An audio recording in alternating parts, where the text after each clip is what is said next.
বিদ্যালয়ের হলগুলো বারুদের মতো জ্বলে উঠেছিল। মেয়েদের হলগুলো থেকে আমাদের বোনেরা পঙ্গপালের মতো বেরিয়ে এসেছিল।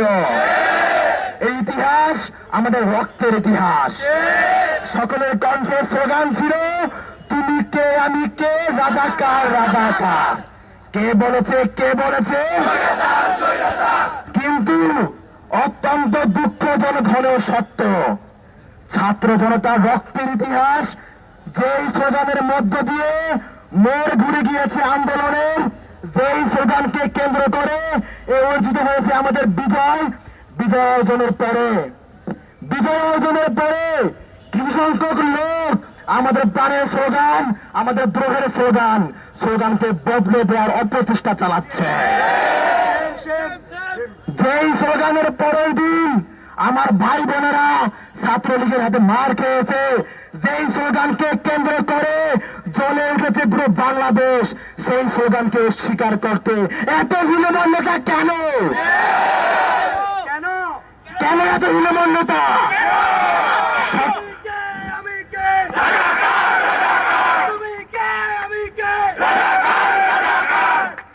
সত্যকে স্বীকার করতে তারাই ভয় পায় যাদের অন্তরে মিথ্যা থাকে। আমার ভাইয়েরা, আমরা স্পষ্ট বলে দিতে চাই, আমরা দেখেছি এই খুনি হাসিনার আমলে কিভাবে আমাদের চেতনার ৭১ ইতিহাসকে পরিবর্তন করে একটা গাঁজাখুরি ইতিহাস দাঁড় করানো হয়েছে, যার কিছু কিছু প্রমাণ আমরা সেই সব বইগুলো পড়লে জানতে পারি যেগুলো হাসিনা সরকার নিষিদ্ধ করে রেখেছিল। এতগুলো স্বাধীনতা এত বছর পরে যে ইতিহাস আমরা দেখেছি বিকৃত, তাহলে চিন্তা করেন মাত্র ২ মাস আগে যে ইতিহাস আমরা দেখতে পাচ্ছি আমাদের চোখের সামনে কটা ইতিহাস, সেই ইতিহাস বিকৃত করে দিচ্ছে, তাহলে ৭১-এর যে ইতিহাস সেটা কতদিন সত্যি হতে পারে? আমরা স্পষ্ট বলতে চাই, কোন ধরনের হীনমন্যতা আমাদের অর্জনের পিছনের কোন এলিমেন্টসকে খাটো করার সুযোগ আমরা দিব না।